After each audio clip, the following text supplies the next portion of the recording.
Bom dia, irmãos. Paz e graça, amém? Sejam multiplicadas sobre todos. Eu queria desafiar você à atenção. Não se distraia. A palavra de Deus diz que a fé é para entrar naquilo que Deus já preparou. A fé não é para trazer Deus para o que a gente fez. A fé é para entrar no que Ele está fazendo. Amém? Muitas vezes nós estamos lidando com a nossa casa, com a nossa família, na expectativa de conseguir atrair a atenção de Deus para o que nós estamos fazendo.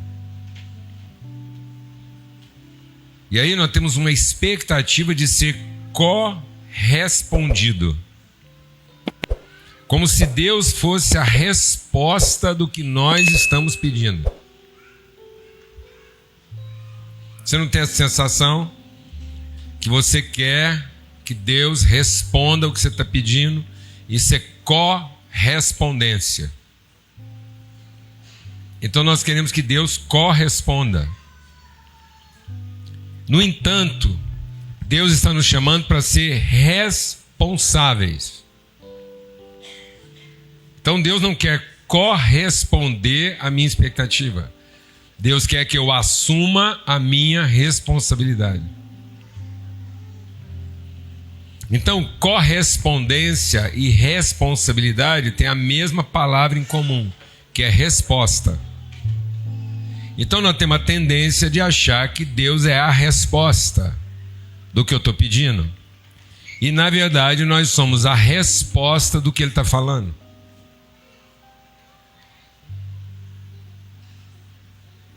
Então quando a gente finalmente parar de pedir, a gente vai ouvir o que Deus está conversando. E quando a gente ouvir o que Deus está conversando, então nós vamos responder ao que Deus disse. Então tudo começa, presta atenção, amado. Não desvie, não deixe nada distrair você. Seguinte, tudo começou com disse Deus. Então todo o processo na minha vida tem que acontecer a partir daquilo que Deus está dizendo. Por isso que a fé vem de ouvir e ouvir o que Deus está dizendo. E muitas vezes a gente acha que a fé é para pedir o que Deus pode fazer. Então nós estamos usando a fé para pedir que Deus faça. E Deus está fazendo e falando para que eu seja a resposta. Quem pede é o idólatra. Quem responde é o filho. Então nós estamos cercados de um mundo idólatra, que tem uma expectativa de Deus. E na expectativa de Deus, cada um fez o seu Deus à sua maneira. Porque cada um está desenhando o seu Deus de acordo com a sua expectativa de resposta de Deus. Então todo mundo quer que Deus responda. Por isso que, se a gente fosse pesquisar aqui existem vários deuses, porque existem vários desenhos particulares de expectativa a respeito do que cada um quer que Deus faça. Mas agora nós temos que ouvir o que Deus está falando para saber quais de nós vão ser a resposta. Porque quem responde ao que Deus está falando é o filho. Quem fala para Deus responder é o crente. Então o crente quer uma resposta. O filho quer assumir a responsabilidade. Aleluia, irmão. Aleluia, irmão. Então, como crente, você quer que Deus te corresponda. Amém? Mas como filho, você é a resposta daquilo que o pai está falando. Lá em Isaías 6, abre a sua Bíblia, lá em Isaías 6.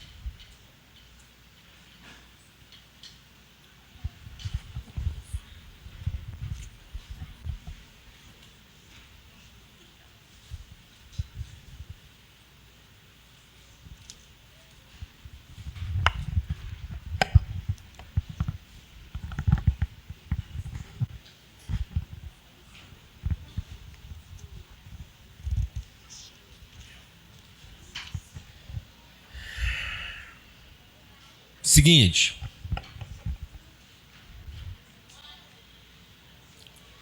presta atenção. Quando você entra na presença de Deus, quando você finalmente entra na presença de Deus, você vê Ele de frente como Deus Todo-Poderoso, Senhor do Universo, ou você vê Ele de costa ou de lado como quem veio de dentro, como um filho lá do interior da casa. Então Deus está lá no trono dele, aí você entrou como quem vem de fora precisando de um favor, ou você veio de dentro como um filho querendo assumir responsabilidades.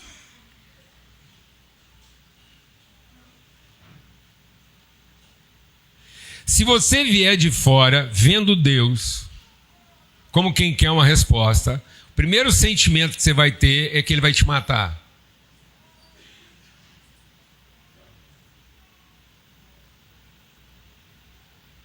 Porque a santidade dele como Deus é tão grande que se você não tiver uma consciência clara da sua identidade como filho, a sua necessidade como servo e a sua culpa como quem fez tudo errado, vai destruir você. Por isso que tem muita gente entrando em profunda depressão de alma, porque ele está pedindo uma coisa que não corresponde à realidade dele. Então ele tem um desejo de poder, mas ao mesmo tempo ele tem dentro dele a culpa de quem sabe que tem um passivo devido. Então todo homem que viu Deus pela frente caiu como morto. João, o apóstolo, quando viu a glória de Deus, amém? Ele caiu como morto. Então olha aqui, ó. No ano em que o rei Uzias morreu, eu vi o Senhor assentado num trono alto e exaltado, e a aba da sua veste enchia o templo. Acima dele estavam serafins, cada um deles tinha 6 asas. Com 2 cobriam o rosto, em suas cobriam os pés, com 2 voavam, e proclamavam uns aos outros: Santo, Santo, Santo é o Senhor dos exércitos. A terra inteira está cheia da sua glória. Ao som das suas vozes, os batentes das portas tremeram, e o templo ficou cheio de fumaça. Então eu falei: aleluia, é o papai. Foi isso, amado? Foi isso? Não, estou chocado. Mas era tudo que ele estava querendo ver, ué. Às vezes é tudo que você está pedindo, entrar na presença de Deus e falar: finalmente agora eu vou falar com Deus, e eu sou agora o primeiro da fila, e Ele vai me ouvir, não vai dar tempo de você falar. Porque o seu senso de morte, de culpa, vai acabar com você. E é isso que está causando uma esquizofrenia na cabeça de muitos crentes. De um lado, ele tem o mérito do devoto. De outro lado, ele tem a culpa do pecador. Ele tem o mérito de quem está rezando e fazendo a coisa certa, frequentando a igreja certa e fazendo o louvor certo. Mas do outro lado, ele tem a culpa de saber que a ficha dele é ruim. Então, se você lidar com essa menina como um devoto, você vai querer que Deus abençoe ela, porque no fim você está frequentando o culto certo e está fazendo a coisa certa. Mas por outro lado, você vai viver o resto da sua vida com medo de achar que alguma coisa do seu passado pode comprometer o futuro dela. E que se lá na frente você não está pagando. Isso está na Bíblia? Está na Bíblia. Vou te falar uma coisa. O melhor crente na época de Jó era Jó. Quem frequentava a igreja da unção, o monte da revelação, quem sabia os hinos, quem era dizimista fiel e dava as melhores ofertas na igreja, era Jó. Quem era o melhor empresário da época dele? Tinha uma empresa bacana, eu não sei o que ele mexia, não, mas sei que o cara era poderoso. E ele não era só poderoso como empresário, ele era poderoso como latifundiário. Sei lá se ele plantava soja, trigo, uva, azeitona, ou se ele criava cavalo, vaca. Sei que o homem tinha de tudo. Ele tinha um negócio rentável, ele tinha uma família feliz, e os filhos dele, tudo era crente. Aliás, crente demais, porque durante as semanas era crente em outras coisas, e no final de semana era crente da igreja do Jó. Nada parecido com as coisas que a gente vê por aqui. Esse cara estava rodando em alta. De repente, Deus chamou um anjo para abençoar o Jó ainda mais. Deus falou assim, gente, Gabriel, vem aqui. Gabriel, estou vendo o Jó, o cara é dizimista, é empresário, família feliz, está criando os filhos, cuida da mulher dele, os meninos dele tudo é crente, ele não falta num culto de domingo. Gabriel, vai lá e dá para ele 100 vezes mais do que ele já tem. Foi isso que aconteceu, Raul? Não, estou chocado. Porque Jó começou a achar que agora Deus tinha que corresponder. Sabe quem que Deus chamou para consertar a vida do Jó? Calma, você está sentado, não fica apavorado não, porque há esperança. Chamou o chefe dos demônios.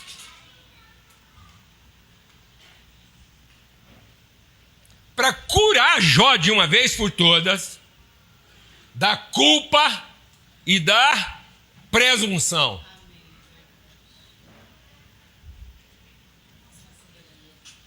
E aí Jó entrou num conflito. Porque qual era o conflito dele? Como eu falei para você. No fim, eu mereço que Deus me... Mas também, no fim, eu sei que alguma coisa pode pôr tudo. Sabe como é que esse cara vai terminar? Louco. Raspando as feridas da pele e sendo lambido pelos cachorros. E, aliás, não vai faltar cachorro em algum lugar que eu conheço para lamber as feridas dos donos. Porque os filhos não vão vir lamber as feridas, serão os cachorros.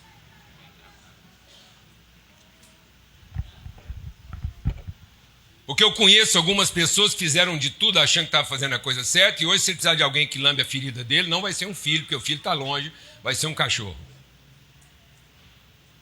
Você está demorando muito para você conhecer alguém que hoje quem cuida das emoções dele é um cachorro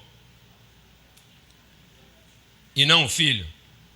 Vai demorar para acontecer isso? Não. Gente lambida de cachorro.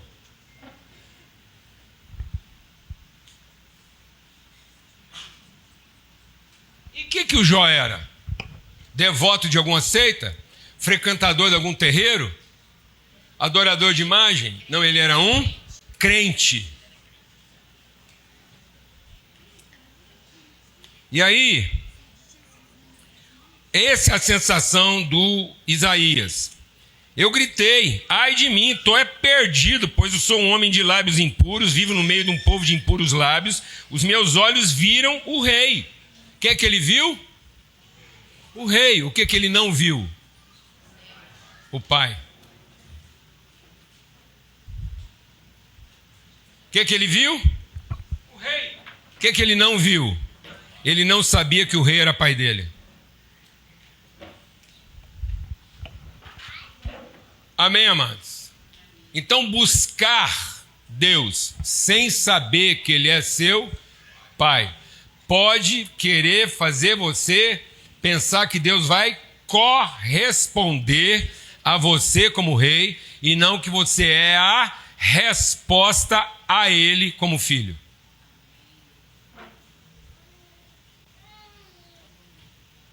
Aleluia! E aí o Isaías está dizendo, então ele pegou uma brasa viva do seu altar e tocou a minha boca. Por que que Deus vai tocar a boca do Isaías? Para mudar a conversa dele. Para ele parar de ser um cara que pede, para ser um cara que responde.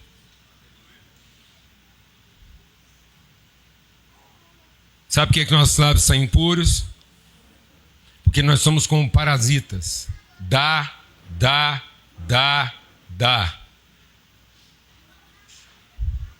Sabe por que nossos lábios são impuros? Porque nós só sabemos pedir. Uma esposa melhor, um marido melhor, um filho crente, uma empresa que funciona, uma igreja que me atende, pedir, dá. Porque nós fizemos do nosso ventre o nosso Deus. Fizemos do nosso ventre o nosso Deus. Então é isso. Deus compara a gente a uma parasita. O profeta diz: vocês se tornaram como filhos parasitas, que só sabem falar dá.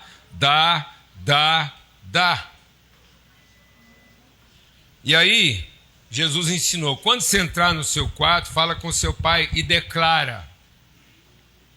Declara, não é pede, declara: o Senhor seja exaltado, assim como o Senhor reina nos céus, reina na terra, e seja feita entre nós a sua vontade.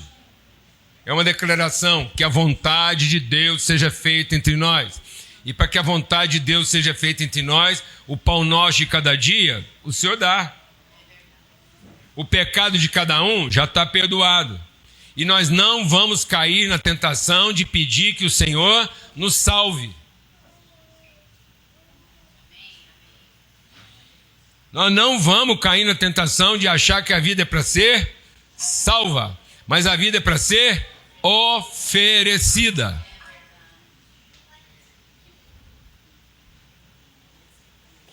Não caia na tentação de continuar dá, para que a minha vida continue sendo salva, mas que seja feita a tua vontade para que a minha vida alcance o seu propósito. Lábios impuros. E aí ele diz assim: então ouvi a voz do Senhor. Diga comigo: então ouvi. Sabe para que Deus quer purificar o lábio? Porque a hora que a gente parar de falar dá, a gente finalmente vai ouvir. Sabe por que você não está conseguindo ouvir a vontade de Deus para sua vida? Porque você não para de falar dá. Não tem jeito de você ouvir a vontade de Deus, porque a gente não para de pedir, ué. É só parar de pedir um pouquinho e você vai ouvir a voz de Deus, e aí você vai ouvir: a quem enviarei? E quem vai nos representar? E aí agora aquele lábio que só falava dá. E olha, deixa eu te falar uma coisa.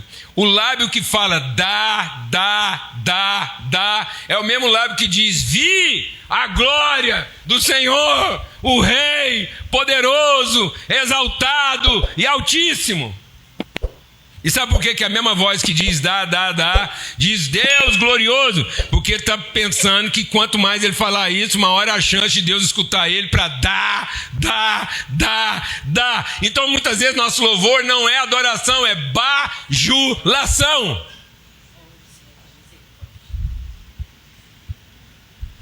Nós nos tornamos bajuladores da divindade, pensando assim: se a gente acertar no culto, aqui é o lugar onde Deus vai dar. Aí o cara não oferece dinheiro como quem está assumindo a responsabilidade. Ele oferece dinheiro como quem está pagando propina. Aí ele não louva como quem está se apresentando para cumprir um propósito, indo para a guerra. Ele louva porque fala: agora finalmente Deus vai colocar uma redoma lá na minha casa e lá bicho não pega. Eu vou dispensar inclusive até o Baygon, porque nem pernilongo entra lá em casa. Que bobagem. Que coisa demoníaca. Amém, irmãos? Aleluia. Aí nós vamos ouvir. E aí nós vamos falar. Como quem quer ser correspondido?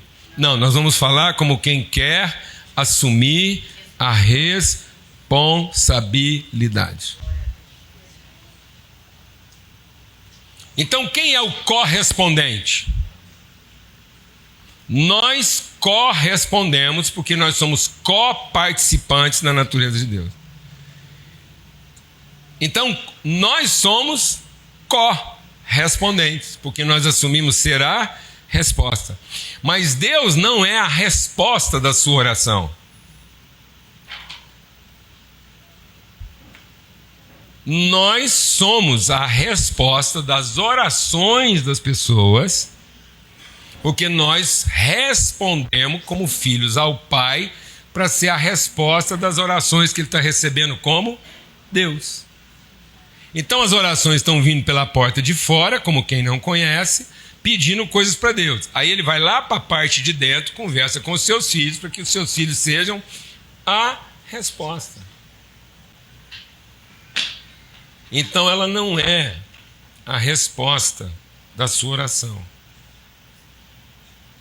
Mas você é a resposta da oração dela. Amém. E aí você não vai atender a demanda dela.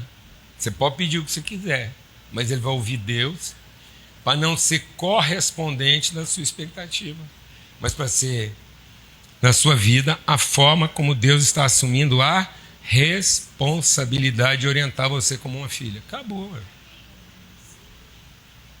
Palavra de redenção, amados. De libertação. Por isso, nesse momento, hoje, nas nossas reuniões de hoje, nós temos que ter, Deus preparou aqui um tempo de batismo. E batismo de criança.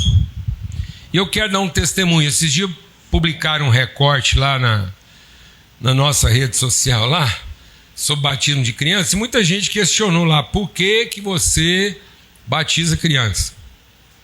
E eu não prego isso como uma doutrina, mas eu ensino isso como um princípio de fé. Porque isso não é uma questão doutrinária, pragmática, litúrgica. Isso é uma prática de fé pedagógica. Amém? O batismo e a ceia tem que ter caráter pedagógico. Se você dessignificar a mesa da sua casa, cuidado para que a mesa da sua casa não esteja sendo um coxo, onde as pessoas se reúnem apenas para quê? Para comer. Mesa é o lugar onde as pessoas assumem a responsabilidade. Mesa é onde os que conhecem mais assumem a responsabilidade dos que conhecem menos. Então, mesa é o lugar onde os mais novos que não têm conhecimento são servidos pelos mais velhos que já têm conhecimento. Então, para chegar na mesa e comer, até os cachorros comem. Glória a Deus. Então, daquilo que é servido na mesa, não precisa nem ser crente, basta ser cachorro, esperar um pouquinho, vai cair alguma coisa lá, come. Glória a Deus, amado. A mesa é para ensinar quem tem conhecimento a servir quem ainda não tem.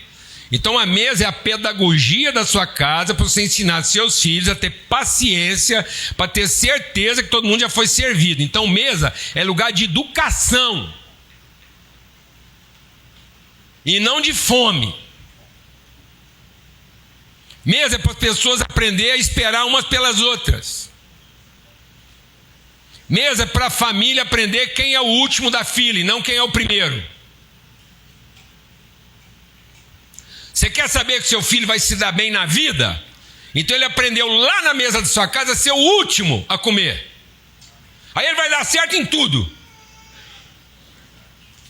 Não manda ele para a melhor universidade, se ele vai lá na universidade aprender a ser o primeiro a comer e o primeiro que merece por causa do curso que ele fez. Ele é demônio. Mas se lá na mesa da sua casa ele aprendeu a ser o último a comer daquilo que foi dado para ele, então ele vai ser um príncipe.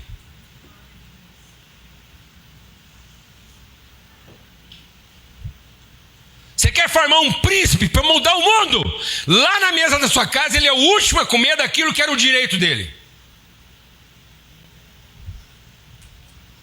Você quer formar um demônio, filho de Satanás? Manda ele para Babilônia para ele ser um escravo merecedor de comida. E sabe qual é a primeira coisa que ele vai abrir mão? De ter filho.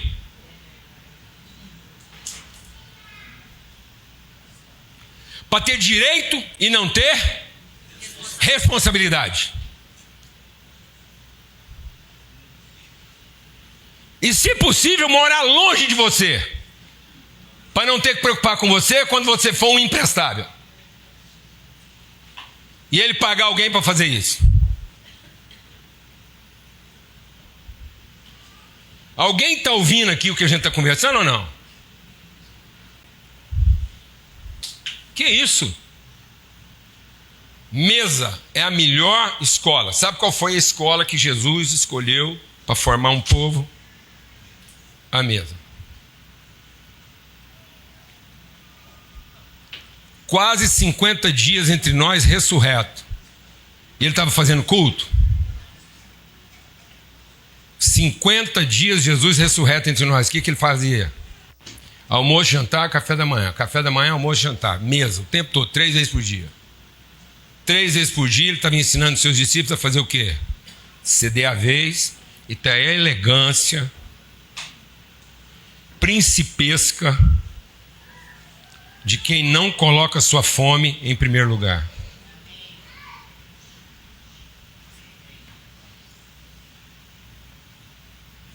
Jesus disse: sabe onde é que Cristo é traído?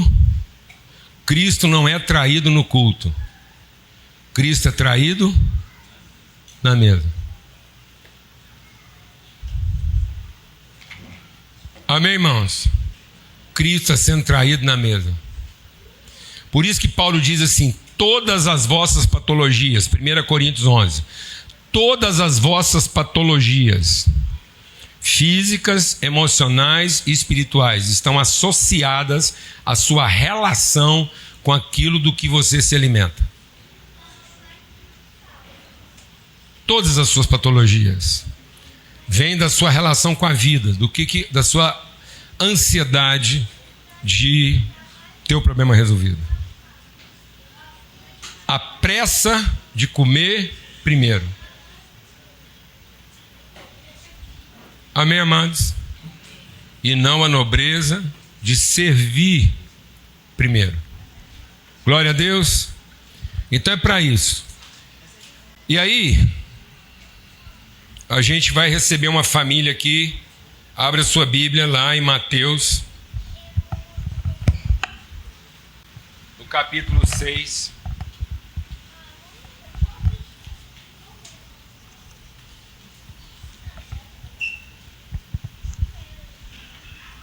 Não, desculpa, não é Mateus 6. É Mateus 3. E diz assim: então Jesus veio da Galiléia ao Jordão para ser batizado por João.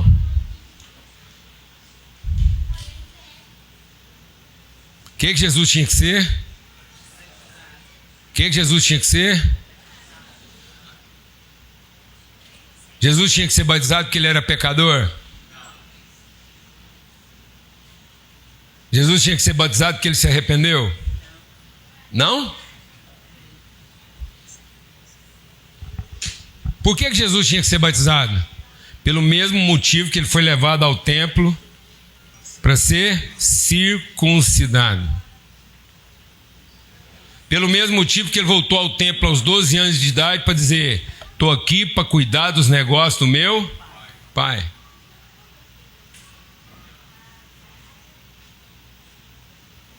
Aleluia, irmãos. Então, batismo não é para resolver o problema de ninguém.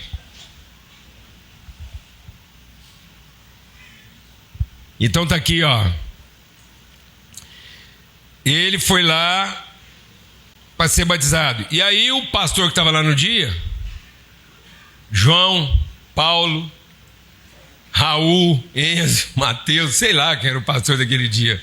Foi Deus de misericórdia, pela Nossa Senhora sua mãe. É o seguinte: eu é que tenho que ser batizado pelo Senhor. O Senhor vai ser batizado por alguém? E ele diz assim: ô João, menos. Escuta, João. Escuta só um pouquinho. Convém que você faça para se cumprir a justiça. Batismo não, deixa Deus ministrar o seu coração. Batismo não é uma questão de juízo. Batismo é uma questão de justiça. Batismo estava no lugar de juízo enquanto não havia revelação da justiça. Batismo é para que a justiça se estabeleça e não para que o mérito seja alcançado. Então, até a revelação de Cristo, o batismo era uma questão de juízo. Eu era um pecador, estou arrependido, estou me batizando agora por uma questão de juízo. Então, o batismo de João era um batismo de arrependimento. Mas o batismo que Jesus representa é um batismo de justiça, é um batismo de palavra empenhada, não é um batismo de mérito merecido, é um batismo de virtude concedida. O batismo de Jesus não é um batismo de serviço, o batismo de Jesus é um batismo de família. Porque o que aconteceu?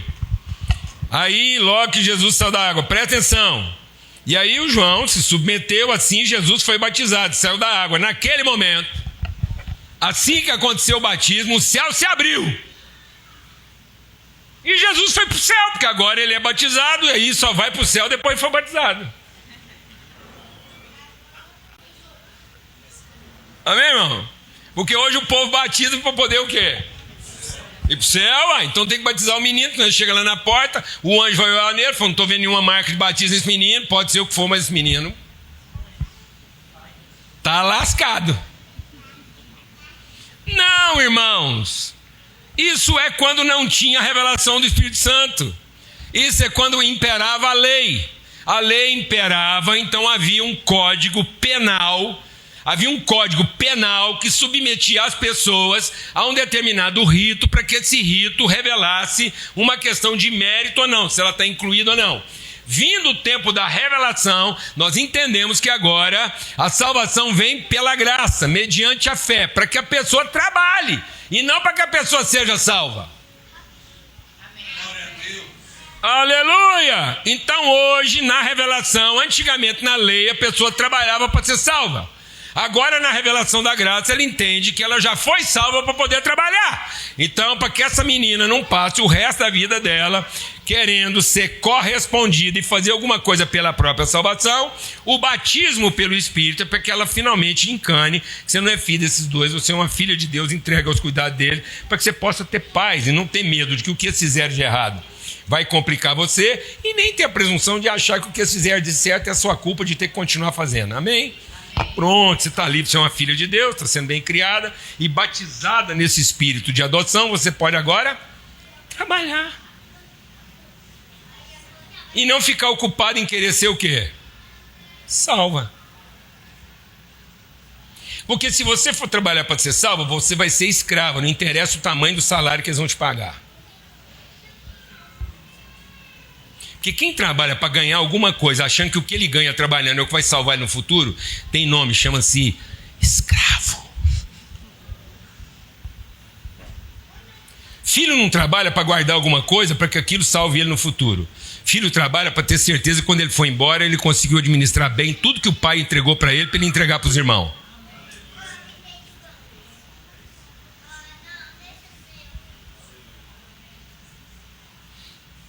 Amém, irmãos? Então, de qual batismo nós estamos falando? Agora que Jesus saiu da água, ele vai para o céu? Não, agora que saiu da água, o que escutou? Esse é o meu filho amado, em quem eu tenho todo o prazer. Depois você olha lá na versão de Marcos e Lucas, essa voz, como agora, não foi todo mundo que entendeu.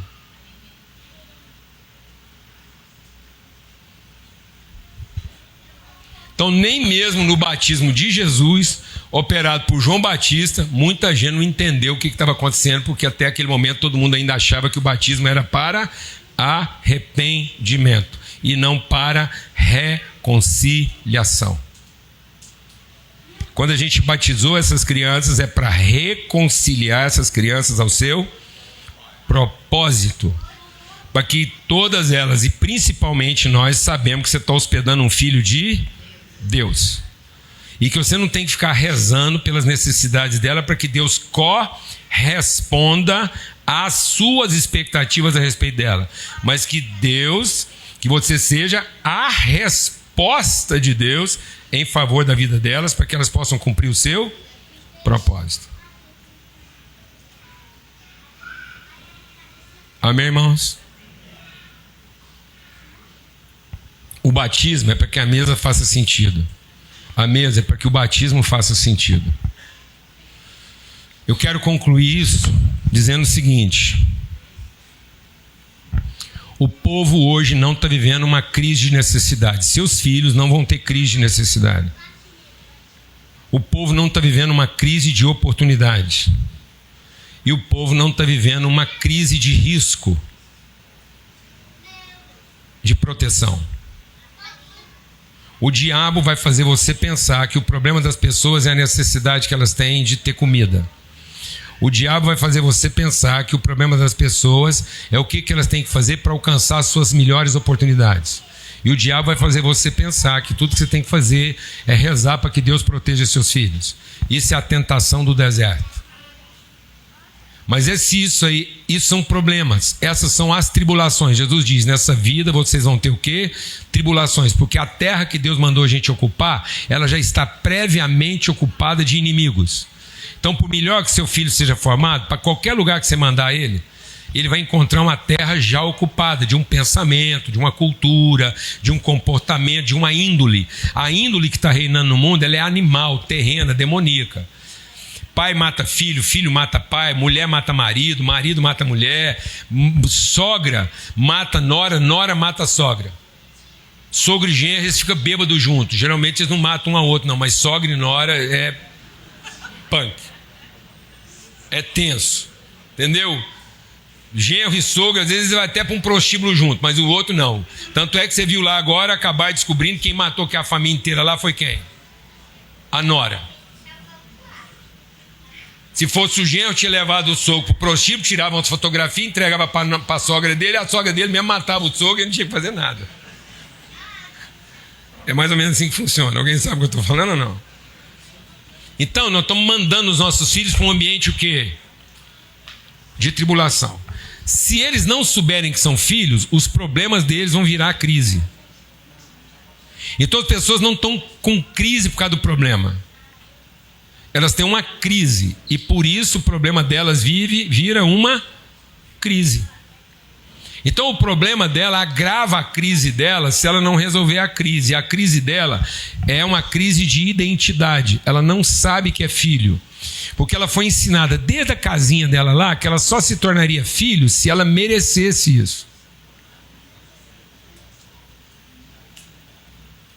E aí ela veio para a igreja, o povo reforçou isso. Falou assim para você, ó menina, é o seguinte, você vai frequentando com a gente aqui, vai lá no resenha, participa, faz as coisas, tá bom? Vem nos cultos, mas nós só vamos tratar você como filha mesmo e falar que você é crente o dia que você mesmo quiser ser batizada. Até lá você é uma agregada, você é filha de criação. A gente pode até saber quem é a sua mãe, mas não sabe direito quem é seu pai.